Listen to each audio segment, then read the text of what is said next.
اللہ اللہ اللہ اللہ نحمده نصلی علی رسولہ الکریم اما بعد الرحمن الرحیم بے حد مہربان نہایت رحم کرنے والا۔ حدیث میں آتا ہے کہ عرش پہ ایک جملہ لکھا ہوا ہے۔ کیا جملہ لکھا ہوا ہے؟ ان رحمتی سبقت غضبی، کہ میری رحمت میرے غضب سے آگے۔ اللہ رحیم بھی ہیں، رحم بھی فرماتے ہیں، اور اللہ جو ہیں قہار بھی ہیں۔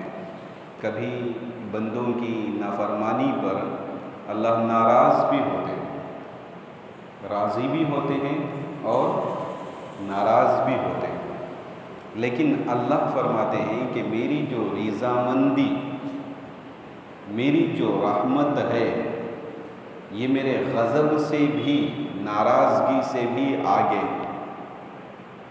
بلکہ حدیثوں میں یہاں تک آتا ہے کہ جب اللہ نے مخلوق کو پیدا نہیں فرمایا،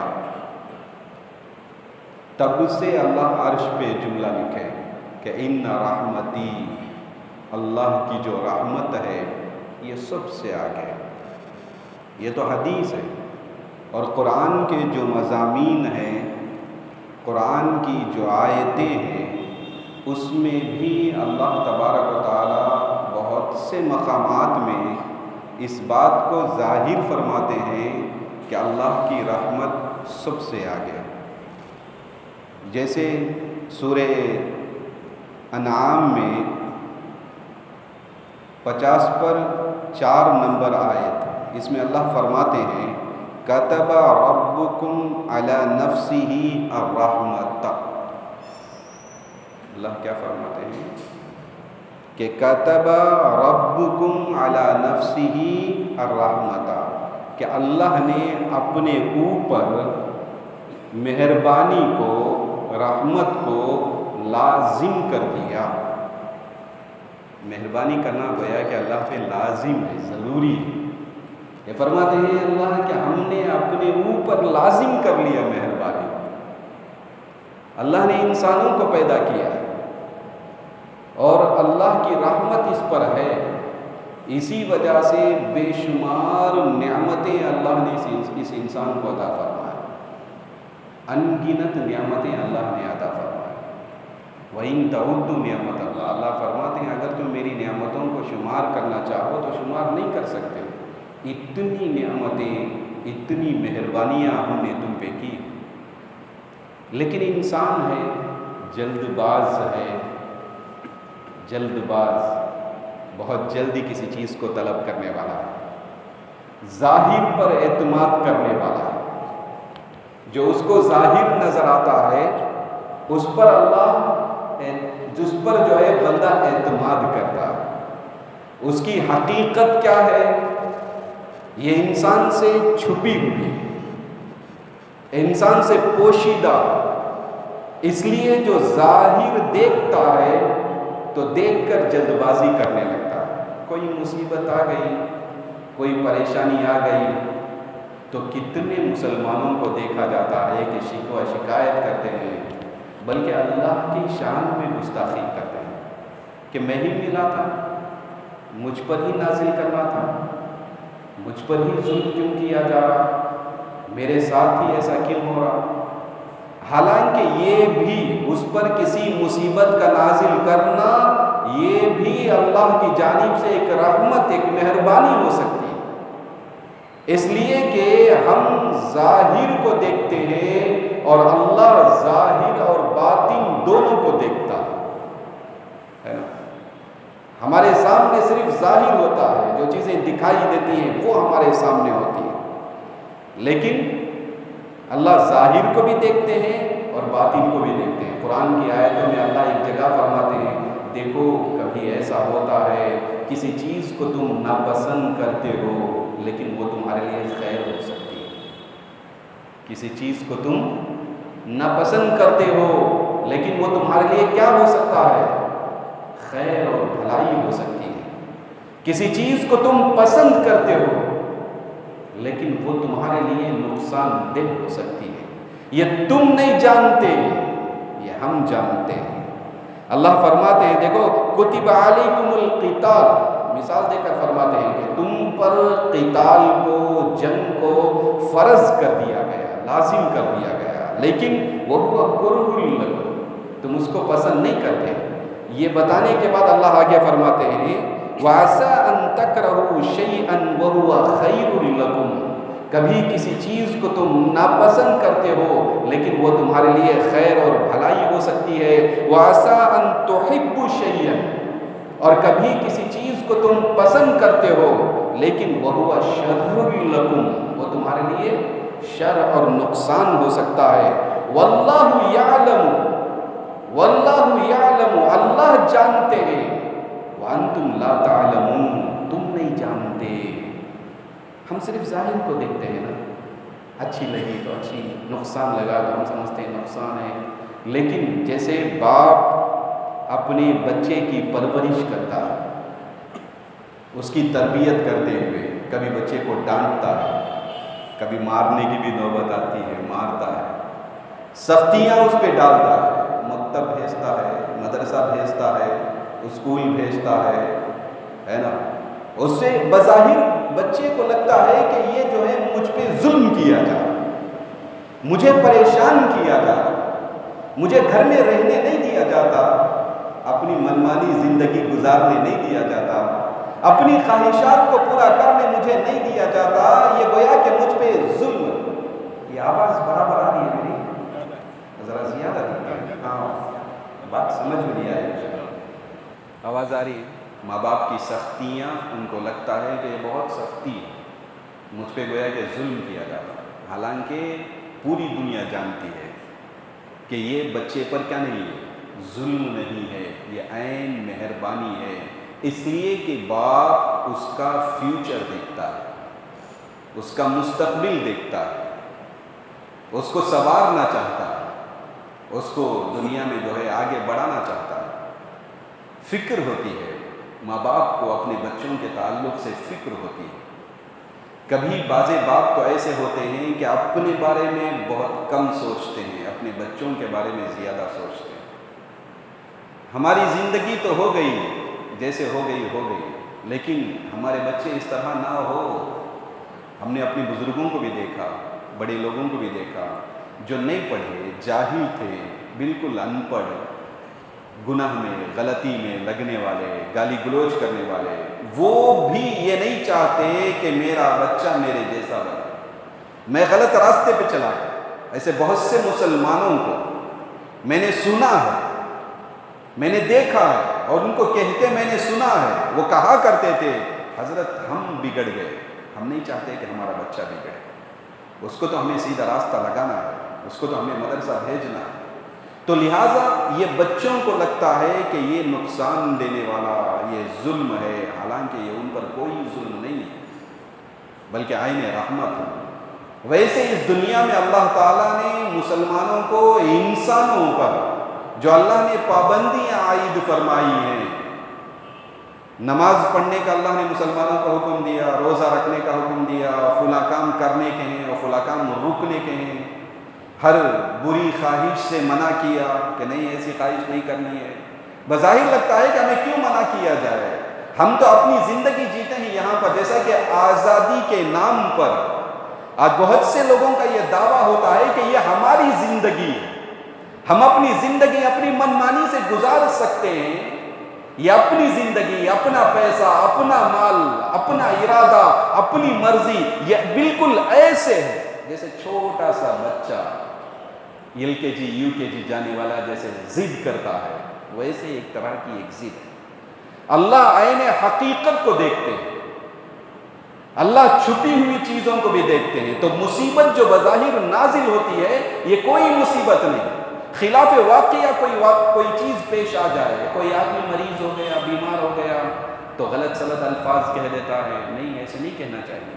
یہ بھی اللہ نے کسی خیر کے لیے کیا ہے. اس کا مرض آنا یا کسی مصیبت کا آنا یہ بھی اللہ کی جانب سے کوئی خیر ہوتی ہے، لیکن ہمیں نظر نہیں آتی۔ جیسے موسیٰ علیہ السلام اور خضر علیہ السلام کا واقعہ اللہ نے قرآن میں ذکر فرمایا۔ موسیٰ علیہ السلام ظاہر کو دیکھتے تھے، خضر علیہ السلام باطن کو، حقیقت کو دیکھتے تھے۔ خضر علیہ السلام نے ایک بچے کو پکڑا، اس کے سر کو پھیر کر اس کو قتل کر دیا، سر کو تن سے جدا کر دیا۔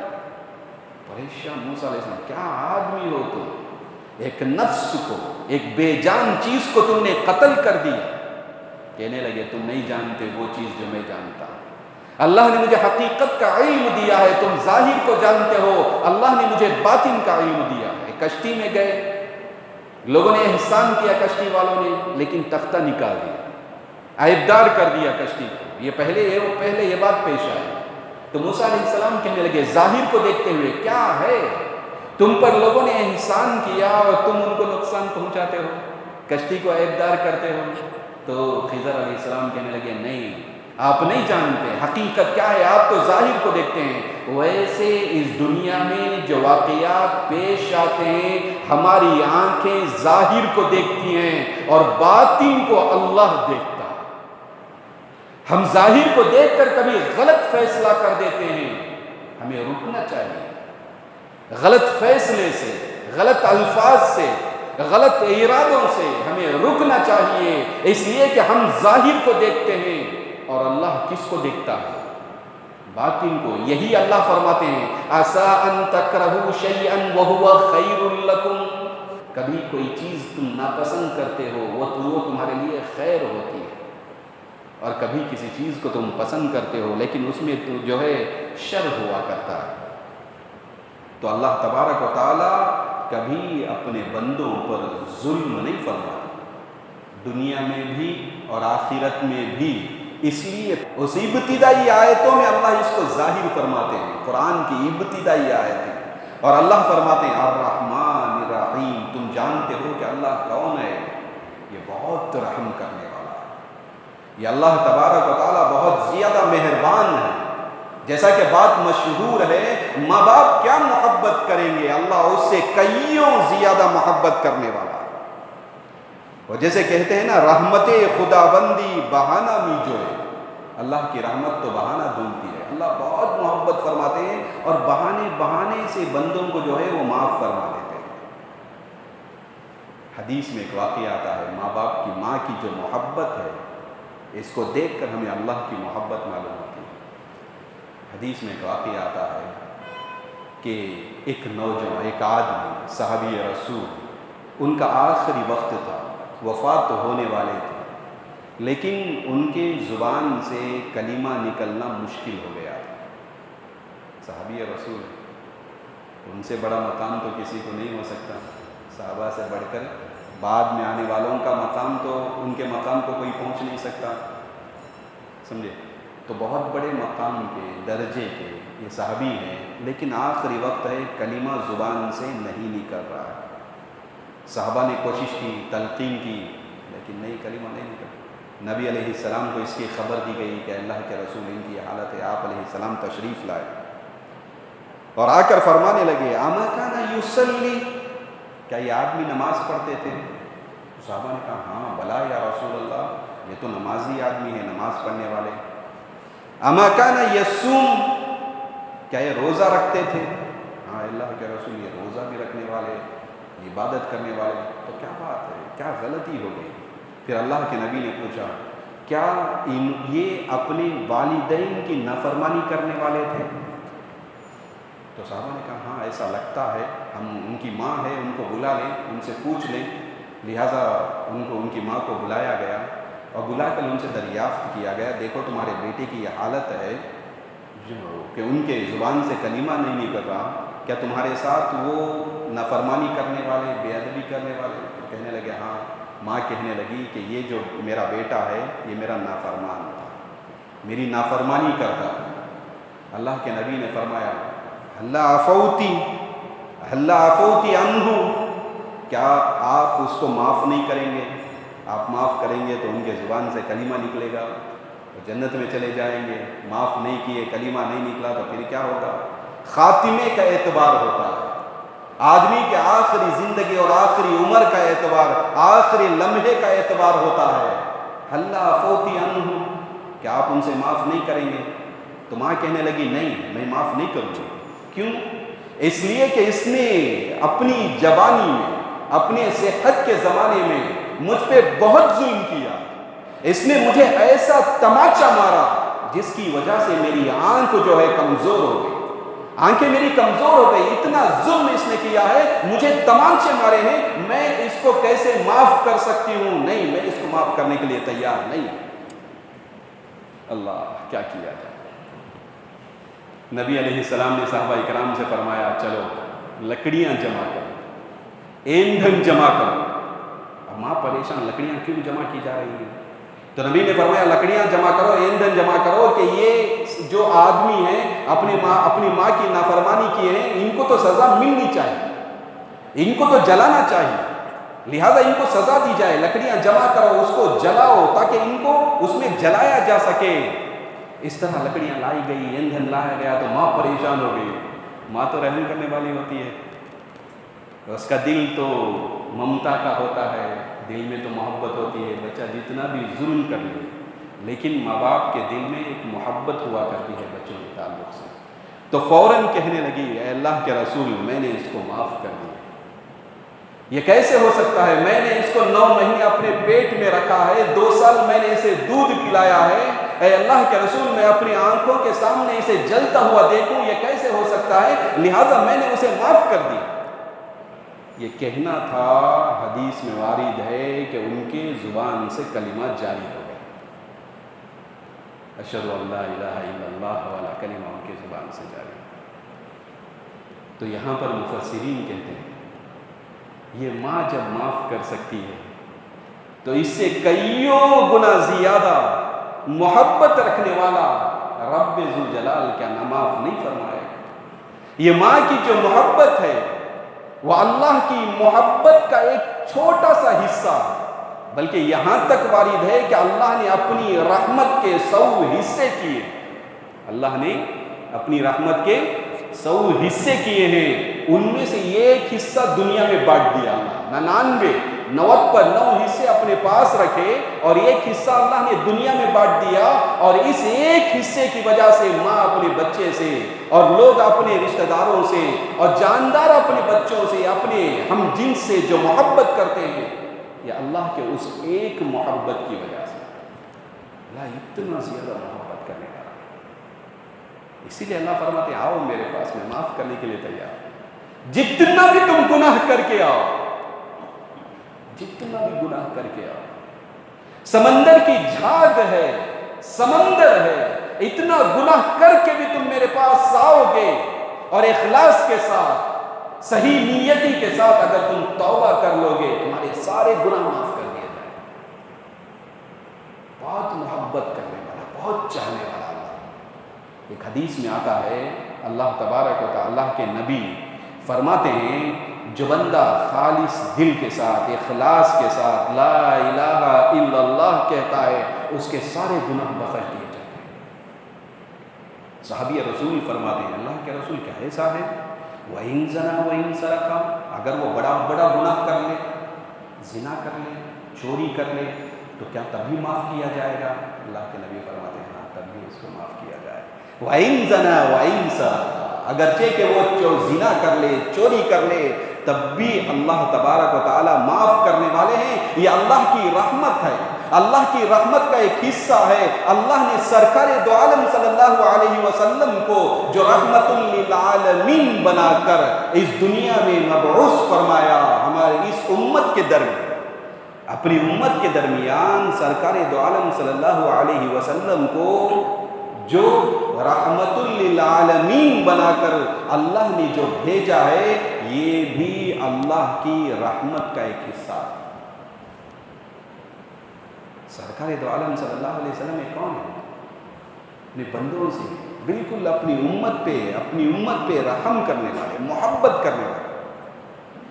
اللہ خود ان کے تعلق سے فرماتے ہیں وَمَا أَرْسَلْنَاكَ إِلَّا رَحْمَةً لِلْعَالَمِينَ، اے اللہ کے رسول، ہم نے آپ کو سارے جہاں کے لیے رحمت بنا کر بھیجا ہے۔ زبان پہ امتی امتی، ہم تصور بھی نہیں کر سکتے اس طرح کے الفاظ، اپنی امت سے تعلق کہ میری امت کی مغفرت ہو جائے، جہنم سے بچ جائے، ہم تصور بھی نہیں کر سکتے۔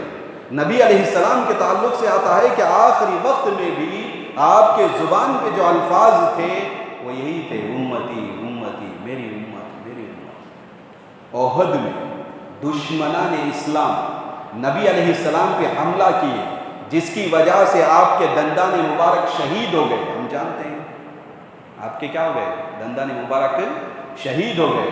کہنے والوں نے کہا کہ اللہ کے رسول آپ تو مستجاب الدعوہ ہیں، آپ کی دعا قبول کی جاتی ہے، آپ دعا کر کے دیکھیں تو فوراً آپ کی دعا قبول کی جائے گی۔ اے اللہ کے رسول، ان لوگوں نے اتنا ظلم کیا ہے، ان کے خلاف اب بد دعا کر دیں، پوری قوم ہلاک ہو جائے گی، صرف آپ کے ایک بد دعا کی ضرورت ہے، ان کے لیے کچھ کہہ دیجئے۔ تو اللہ کے نبی نے فرمایا، اللہم اہدی قومی، اللہم اہدی قومی فإنہم لا یعلمون، اے اللہ میری قوم کو ہدایت دے، وہ نہیں جانتے۔ آپ علیہ السلام پہ جو ظلم کیا گیا، اس ظلم کو برداشت کرتے ہوئے اللہ کے نبی فرماتے ہیں، اللہم اہدی قومی، اے اللہ میری قوم کو ہدایت دے، فإنہم لا یعلمون، وہ جانتے نہیں۔ اپنی امت کے بارے میں بے حد فکر مند، کیسے کیسے مواقع آئے کہ آپ ایسی دعا کریں کہ قبول کر لی جائے۔ اللہ کے نبی فرمانے لگے، نہیں، میں تو اپنی دعا کو محفوظ کر کے رکھا ہوں تاکہ قیامت میں یہ کام آئے اور میرے امتیوں کی نجات ہو جائے، وہ بخشے جائے۔ ایک مرتبہ ام عائشہ رضی اللہ تعالی عنہ نبی علیہ السلام کو دیکھتی ہیں کہ اللہ کے نبی بڑے خوش ہیں، فی طیب نفس، خوش ہیں اللہ کے نبی، تو سوچا بھائی خوشی کا موقع ہے، اس وقت آپ علیہ السلام سے کوئی دعا کرائے، نبی کی دعا تو قبول کی جاتی ہے، اب ہم درخواست کریں، خوشی کے موقع پہ درخواست کریں تو دعا کر لی جائے گی۔ تو اللہ کے نبی سے کہنے لگی، یا رسول اللہ آپ میرے لیے کوئی دعا کیجیے۔ تو فوراً اللہ کے نبی نے دعا فرمایا، اے اللہ عائشہ کے سارے گناہ معاف فرما دے، اس کے اگلے پچھلے چھپے ہوئے پوشیدہ اور ظاہر سارے گناہ اے اللہ معاف فرما دے۔ نبی علیہ السلام کی دعا ہے، قبول کی جائے گی۔ اما عائشہ اس دعا کو سننا تھا، جھوم اٹھی، خوشی میں حدیثوں میں آتا ہے کہ اما عائشہ اپنے سر کو ڈولنے لگی، جھوم اٹھی وہ نبی علیہ السلام کے اس دعا سے۔ اللہ کے نبی نے دریافت کیا اما کہ کیا بات ہے، آپ تو خوش ہو چکی ہیں؟ تو فرمانے لگی، میں کیوں خوش نہ ہوں جبکہ دنیا کے جو سردار ہیں، سرکار دو عالم جو ہیں، آپ نے میرے لیے دعا کی، یہ خوشی کا موقع ہے، کیوں میں خوش نہ ہوں؟ اللہ کے نبی نے فرمایا، تم اس دعا پہ خوش ہو، میں اپنی امت کے لیے ہر فرض نماز کے بعد میں یہ دعا کرتا ہوں، میری امت کے لیے ہر فرض نماز کے بعد میں یہ دعا کرتا ہوں۔ یہ ہے نبی علیہ السلام کی نام۔ ہم نبی کے امتی، نبی کی سنتوں کو اپنانے والے کہاں اپناتے ہیں؟ شرم آتی، شرم محسوس ہوتی ہے۔ جس امت کے خاطر آپ نے ہر قسم کی جو ہے تکلیفیں برداشت کی۔ ابراہیم رضی اللہ تعالیٰ، نبی علیہ السلام کے چھوٹے عمر کے فرزند، انتقال ہو گیا، تو صحابہ کہنے لگے، اے اللہ کے رسول آپ کی تو ہر دعا قبول کی جائے گی، اللہ نے آپ کو ایک خاص دعا دی ہے، آپ وہ دعا کریں گے، اس دعا کے ذریعے وہ دعا ضرور قبول کی جائے گی۔ اپنے بچے ہیں، اپنا بیٹا ہے ابراہیم، وہ انتقال ہو گیا، اللہ سے دعا کیجئے وہ زندہ ہو جائے، آپ کی دعا ضرور، اس لیے کہ ایک دعا اللہ نے ہر نبی کو دی ہے جو ٹالی نہیں جائے گی، جو یقیناً قبول کی جائے گی۔ یہ دعا تو ہر نبی کو اللہ نے عطا کی۔ تو اللہ کے نبی سے صحابہ نے کہا آپ ایک دعا کر دیجئے، نبی علیہ السلام فرمانے لگے، نہیں، وہ دعا تو میں اپنی امت کے لیے بچا کے رکھا، قیامت میں جو میری امت کی جو حالت ہوگی، پریشان حال، جہنم کے مستحق ہو جائے گی، تو ان کی سفارش کے لیے میں اس دعا کو جو ہے بچا کے رکھا۔ حدیثوں میں آتا کہ ہم نے نہیں سنا، سب کی بولی قیامت کے دن یہ کی ہوگی، نفسی نفسی، میرا نفس میرا نفس، میری جان میری جان، میں بچ گیا تو بس کافی ہے۔ اپنے ماں باپ سے بچہ دیکھ کے بھاگے گا، ماں باپ بچے کو دیکھ کر بھاگیں گے، لوگ تڑپنے لگیں، پریشان ہونے لگیں گے، انبیاء کے پاس دوڑیں گے، آدم علیہ السلام کے پاس، ابراہیم علیہ السلام کے پاس، ہر نبی کے پاس اپنی ضرورت کو، اپنی حاجت کو لے جا کر پیش کریں گے۔ آپ ذرا درخواست کر دیجئے، اللہ تعالیٰ بہت غصے میں ہے، اللہ بہت ناراض ہے، آپ ذرا سفارش کر دیجئے، تو کہیں گے نہیں، نفسی نفسی، آج تو مجھے میرے نفس کی پرواہ ہے، میرے ساتھ کیا معاملہ ہوگا میں نہیں جانتا۔ لوگ آئیں گے نبی علیہ السلام کے پاس تو نبی کا لفظ اور نبی کے جملے ہوں گے، امتی امتی، میری امت میری امت۔ اس لیے کہ اللہ نے نبی کو رحمت للعالمین بنایا۔ اللہ، یہ اتنی مہربانی، اتنی محبت کس اعتبار سے؟ اپنے بچوں سے بھی اتنی محبت نہیں، اپنی اولاد سے، اپنی بیویوں سے اتنی محبت نہیں جتنی محبت اپنی امت سے نبی علیہ السلام کو ہے۔ یہ محبت کیسے حاصل ہو گئی؟ اس لیے کہ اللہ نے آپ کو وما ارسلناک الا رحمتا للعالمین، اللہ فرماتے ہیں ہم نے آپ کو رحمت للعالمین بنایا۔ تو یہ رحمت جو اللہ کی جانب سے نازل ہوئی، یہ رحمت جو اللہ کی جانب سے مبعوث ہوئی، یہ بھی اللہ کی محبت کا ایک حصہ ہے۔ ورنہ کیا ضرورت تھی نبی علیہ السلام کو اس طرح رحمت محبت کرنے والے نبی کو بھیجنے کی؟ کیا ضرورت تھی؟ بات سمجھ میں آ رہی ہے کہ نبی کو بھیجنا بھی اللہ کی رحمت کا ایک حصہ ہے۔ اللہ اپنے گنہگار بندوں سے فرماتے ہیں، اے گنہگار بندو، اگر تم نے گناہ کر دیا تو کہیں اور جانے کی ضرورت نہیں ہے، پریشان ہونے کی ضرورت نہیں ہے، ذرا آؤ میرے پاس، جتنے چاہے گناہ کر کے آؤ، تمہارے ہر گناہ ہم معاف کرنے کے لیے تیار ہیں۔ یا عبادی الذین اسرفوا علی انفسہم لا تقنطوا من رحمت اللہ ان اللہ یغفر الذنوب جمیعا۔ اے میرے بندو جنہوں نے اپنے آپ پہ ظلم کیا، لا تقنطوا، تم مایوس نہ ہو، من رحمت اللہ، کس سے مایوس نہ ہو؟ اللہ کی رحمت سے۔ بڑے بڑے گنہگار، کافر، کفر کرنے والے، قتل کرنے والے، زنا کرنے والے، جو اپنے دل میں پچھتاتا ہے آدمی کہ میں نے اتنا بڑا گناہ کر دیا، آیا میں اس گناہ سے نکل سکتا ہوں؟ بندہ کبھی سوچتا ہے کہ میں نے ایسا گناہ کیا ہے جس کے اندر سلیم الطبع، تھوڑا سا ایمان ہوتا ہے یا سلیم الطبع ہوتا ہے، نیک آدمی ہوتا ہے، وہ اپنے دل میں کڑتا ہے، کوئی گناہ ہو گیا، کوئی غلطی ہو گئی، اس کا دل، اس کا نفس اسے ملامت کرتا ہے، وہ سوچتا رہتا ہے میں نے اتنا بڑا گناہ کر دیا، کیا مجھے معاف کیا جا سکتا ہے؟ صحابہ اکرام میں سے بعضوں کے تعلق سے آتا ہے کہ وہ زمانے جہالت میں اپنی بچیوں کو، چھوٹی بچیوں کو زندہ درگور کر دیا کرتے تھے۔ اس سے بڑا گناہ کیا ہے؟ ایمان لانے کے بعد نبی علیہ السلام کے پاس آئے، آ کر کہنے لگے کہ اللہ کے رسول، ہم نے ایسا ایسا گناہ کیا ہے، یہ گناہ تو معاف نہیں کیا جا سکتا۔ چھوٹی بچیاں بلکتی رہی، بلاتی رہی کہ ابا مجھے بچاؤ، لیکن ہم ہیں کہ اس کو گڑھے میں ڈال کر، اس پہ مٹی ڈال کر اس کو ہم نے زندہ دفنا دیا، زندہ دفنا دیا، یہ گناہ بھی معاف ہوگا؟ تو اللہ کے نبی فرماتے ہیں اللہ کی رحمت بہت وسیع ہے، تم جتنا بھی گناہ کر کے آؤ اللہ معاف کرنے کے لیے تیار ہے۔ تو کیا اللہ ہمارے گناہ معاف نہیں کرے گا؟ ہم سے گناہ ہوتے ہیں، یقیناً ہوں گے، اس لیے کہ انسان ہے، خطا اور گناہ سے مرکب ہے، اسی لیے اللہ نے ایک دروازہ رکھا ہے توبہ کا۔ دیکھو توبہ کا دروازہ ہے، جب تک زندگی ہے اللہ سے توبہ کا، اور یہ زندگی کب تک رہے گی کسی کو معلوم نہیں، کوئی نہیں جانتا، کوئی گارنٹی نہیں ہے زندگی۔ اچھے اچھے افراد، صحت مند، جن سے بات کر کے جاتے ہیں، دوسرے دن آدمی ختم ہو جاتا ہے، پریشان ہو جاتے ہیں، ارے میں نے ابھی تھوڑی دیر ان سے بات کیا تھا، اچھے تھے، صحت مند تھے، چلے گئے۔ کوئی گارنٹی نہیں ہے اس دنیا کی۔ اللہ نے یہ دنیا میں ہم کو جو بھیجا ہے یہ مختصر سی مدت ہے، اور یہ مدت کتنی ہے اسے خود انسان نہیں جانتا، اور یہ جانتا ہے کہ ہمیں یقیناً یہاں سے جانا ہے۔ دنیا کا ہر آدمی اس بات کو جانتا ہے کہ ہمیں یہاں سے یقیناً جانا ہے۔ ہم سے پہلے کتنے لوگ آئے، کوئی باقی نہیں ہے بھائی۔ باقی اگر رہنا ہوتا مال کی وجہ سے، مرتبے کی وجہ سے یا نبوت کی وجہ سے تو کون کون رہ جاتے؟ مال کی وجہ سے رہنا ہوتا تو فرعون رہ جاتا، حامان رہ جاتا۔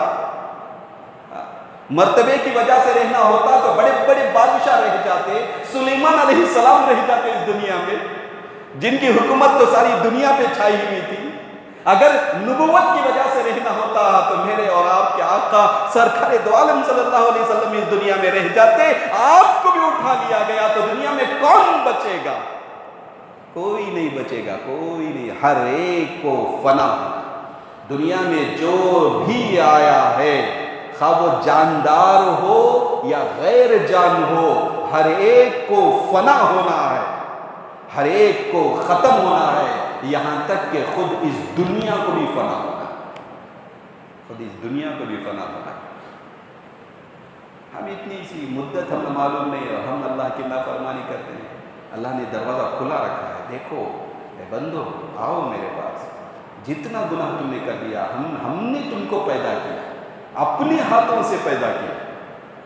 اللہ فرماتے ہیں خلقت بیدیا، اس انسان کے تعلق سے اللہ فرماتے ہیں کتنی محبت کے ساتھ اللہ اس کا اظہار فرماتے ہیں۔ جہاں اللہ تعالیٰ نے فرشتوں کو بنایا، اللہ نے زمین و آسمان کو بنایا، یہاں تک کہ اللہ جس عرش پہ جلوہ افروز ہے اس عرش کو اللہ نے کن فیکون سے ہو جا، اللہ نے کہا ہو جا تو کیا ہو گیا؟ ہو گیا۔ زمین کو دیکھ کر اللہ ہو جا، زمین بن گئی۔ آسمان کو دیکھ کر فرمایا اللہ ہو جا، آسمان بن گیا۔ فرشتوں کو دیکھ کر کہا ہو جا، فرشتے ہو گئے۔ لیکن اللہ کی محبت ہم بندوں سے دیکھیے، اس کی رحمت دیکھیے۔ اللہ فرماتے ہیں خلقت بیدیا، میں نے ان انسانوں کو اپنے ہاتھوں سے بنایا۔ تو اللہ چاہتے ہیں آؤ میرے پاس، معاف کرنے کے لیے میں تیار۔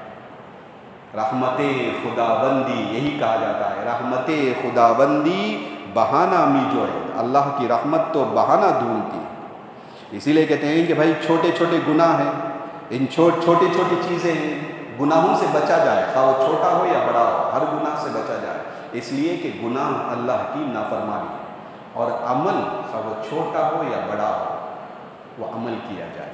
کسی عمل کو ہم حقیر نہ سمجھیں، حقیر نہ جانیں۔ ہم راستے سے جاتے ہیں، تکلیف دینے والی کوئی چیز، یہ کیا عمل، یہ کیا ہونے والا ہے؟ کبھی اس چھوٹے سے عمل سے اللہ راضی ہو جاتے ہیں۔ عمل چھوٹا ہوتا ہے، اللہ کبھی کثرت کو، زیادتی کو اللہ نہیں دیکھتے، اللہ دل کی کیفیت کو دیکھتے ہیں۔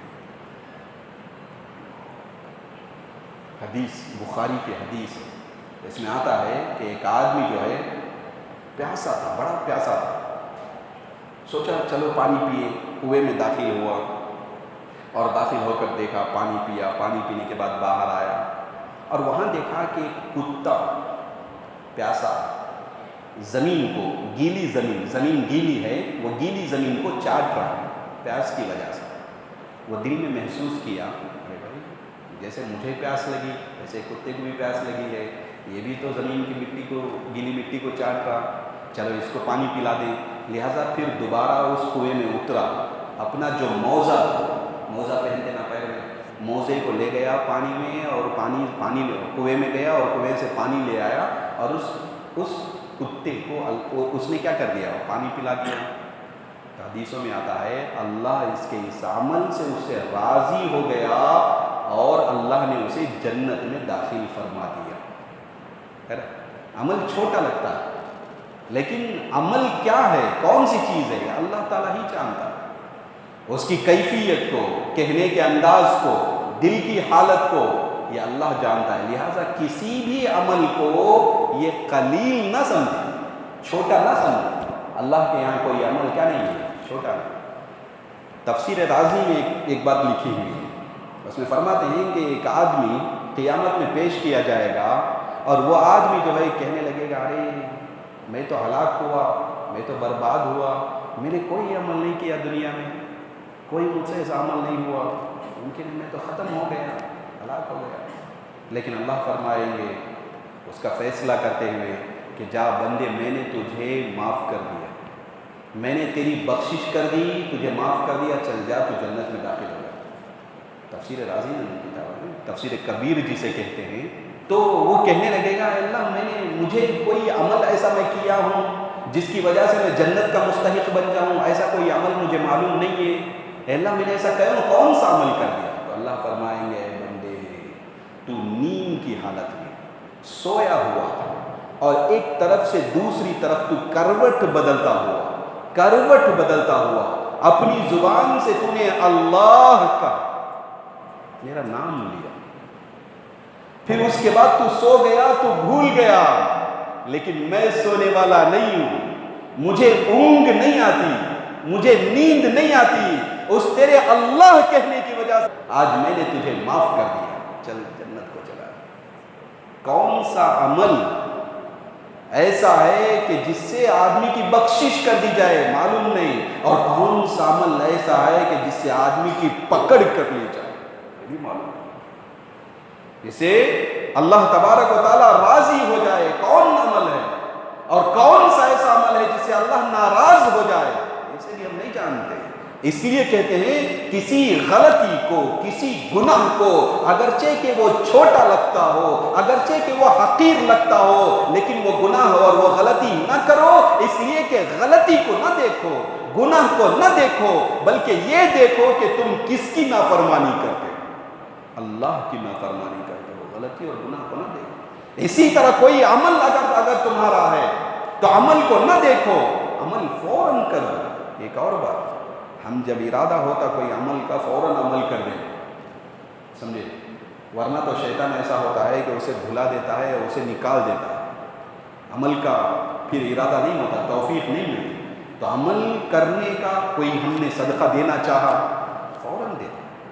یہ تجربے سے ہمارے اسلاف نے، ہمارے بڑوں نے یہ بات ذکر کی ہے، اگر آپ صدقہ دینا چاہتے ہیں، آپ کے دل میں ایک تحریک پیدا ہوئی، ایک کیفیت پیدا ہوئی، ہمیں کچھ کرنا ہے، کچھ دینا ہے، مسجد کے لیے دینا ہے، مدرسے کے لیے دینا ہے، یا غریب کو دینا ہے، کسی کو آپ کو دینا ہے، فوراً دے دو، ورنہ یہ حالت ہمیشہ باقی نہیں رہے گی، تھوڑی دیر کے بعد طبیعت بدل جائے گی، شیطان بدلہ دے گا۔ تو کسی عمل کو حقیر نہ سمجھو اور اس میں تاخیر نہ کرو، اس عمل میں کیا نہ کرو جی، تاخیر نہ کرو۔ یہ جو ہے اللہ تبارک و تعالیٰ اسی کو پہلی قرآن کی جو ابتدائی پہلی صورت ہے، اس میں اللہ فرماتے ہیں الحمدللہ رب العالمین الرحمن الرحیم، اللہ جو ہے یہ بہت مہربان، بہت رحم کرنے والا ہے، سمجھے، تو اللہ کی جو ہے یہ صفت بہت عام صفت ہے، چھوٹی چھوٹی باتوں سے اللہ، ایسے بہت سے واقعات ہمیں حدیث میں ملتے ہیں، میں تو بعض بتایا۔ ایک آدمی مرتے ہوئے اپنے بچوں کو وصیت کیا ہے کہ میں مرنے کے بعد جو ہے میری خاک اڑا دینا، مجھے جلا دینا، جلا کر میری خاک اڑا دینا، ایسے ہی کیا گیا، جلا دیا گیا، جلا کر خاک اڑا دی گئی، اللہ کے سامنے اس کو حاضر کیا گیا، اللہ کے سامنے اس کو حاضر کیا گیا۔ تو اللہ نے پوچھا بھائی تو نے ایسی وصیت کیوں کی؟ جبکہ اللہ ہر چیز کو جانتا ہے، لیکن اللہ سوال کر کے اس سے معلوم کرنا چاہتا ہے، تو اللہ دریافت کرتے ہیں تمہیں ایسی وصیت کیوں کی کہ جلا دیا جائے، خاک بنا کے اڑا دیا جائے؟ تو کہنے لگا اللہ تیرے ڈر سے میں ایسا کیا، مجھے ڈر تھا کہ میں ایسے زندہ رہوں یا میری ایسے ہی جو ہے نعش ہو تو مجھ پہ عذاب ہو، تیرے خوف کی وجہ سے کہ میرے اعضاء بکھیر دیے جائیں، یہ خوف کی وجہ سے میں نے ایسے کیا، چونکہ اس کے دل میں خوف صحیح معنوں میں تھا، اس لیے اللہ فرماتے ہیں حدیثوں میں آتا ہے کہ اس کی بخشش کر دی گئی، اس کو معاف کر دیا گیا۔ دو بندے آتے ہیں گنہگار غلط کا، اللہ فرماتے ہیں دونوں کو چلو تم جہنم کو جاؤ، تم کیا کرو، تم نے دنیا میں میری کوئی بات نہیں مانی، میرا کوئی حکم تم نے نہیں مانا، فرما برداری تم نے نہیں کی، لہذا تم دونوں جہنم کو چلے جاؤ۔ تو اس میں سے ایک آدمی تیزی کے ساتھ دوڑتا ہوا جہنم کی طرف جانے لگا، دوسرا آدمی تھوڑی دور جاتا پھر پلٹ کے دیکھتا، پھر تھوڑی دور جاتا پھر پلٹ کے دیکھتا، اس طرح ٹہر کر پلٹ کے دیکھ کے وہ آگے جا رہا تھا۔ اللہ دونوں کو بلائے، آؤ کیا بات، پہلے سے اللہ نے دریافت کیا کیا بات ہے، میں نے کہا جہنم کو جاؤ تو تم تیزی سے دوڑے چلے جا رہے ہو؟ تو کہنے لگا اے اللہ میں نے دنیا میں آپ کا کوئی حکم نہیں مانا، یہ آپ کا آخری حکم ہے، تو میں نے سوچا کہ یہ حکم آپ کا مان لوں، یہ آخری حکم میں آپ کا مان لوں، اس لیے میں فوری طور پر چلا گیا۔ اور دوسرے سے اللہ نے دریافت کیا تم پلٹ کے کیوں دیکھ رہے؟ تو اس نے کہا کہ اے اللہ تو تو بہت رحمان ہے، رحیم ہے، تیرے اوصاف ذکر کیے گئے ہیں، ہو سکتا ہے کہ تیری رحمت کو جوش آئے اور مجھے بلا کر معاف کر دے، اس لیے میں پلٹ کے دیکھ رہا تھا۔ تو اللہ فرماتے ہیں جاؤ دونوں کو میں نے معاف کر دیا، دونوں جنت کی طرف چلے جائیں۔ سمجھ میں آ رہی ہے بات؟ اللہ بہت رحمان ہے، رحیم ہے۔ اللہ دعوت دیتے ہیں آؤ میری طرف۔ حدیثوں میں ہم نے سنا بندہ چل کے جاتا تھا، اللہ دوڑ کے آتا ہے۔ بندے کی جب بندہ اللہ کی جو ہے اللہ کا ذکر کرتا ہے، اللہ اپنے دل میں یاد کرتا ہے، تو اللہ فرشتوں کے درمیان اس کا ذکر فرماتے ہیں۔ ایک ہاتھ جاتا ہے، ایک بالش جاتا ہے تو ایک ہاتھ اللہ جاتے ہیں، حدیثوں میں یہ سب آتا ہے۔ تو اللہ بہت رحمان ہے، رحیم ہے، اور اس کو پہلے ابتدائی قرآن کے ابتدا میں اس کو ذکر فرماتے ہیں الرحمن الرحیم۔ اللہ وہ ہیں جو رحمان ہیں، رحیم ہیں، بہت زیادہ مہربانی کرنے والے، نہایت رحم کرنے والے اللہ تعالیٰ ہیں۔ لہٰذا بندوں کو چاہیے کہ وہ اللہ کی طرف رجوع ہوں، اپنے ہر گناہ سے اللہ تعالیٰ سے توبہ کریں۔ اللہ معاف کرنے کے لیے تیار ہیں۔ اللہ تعالیٰ سے دعا ہے کہ اللہ ہمیں سننے اور سنانے سے زیادہ عمل کرنے کے اللہ ہمیں توفیق عطا فرمائے۔ ہر گناہوں سے، ہر گناہ سے اللہ ہمیں بچائے، ہماری حفاظت فرمائے، اور جو ہم سے غلطی ہو گئی اس پر اللہ ہمیں توبہ کی توفیق عطا فرمائے۔ آمین۔ وآخر دعوانا ان الحمد للہ رب العالمین۔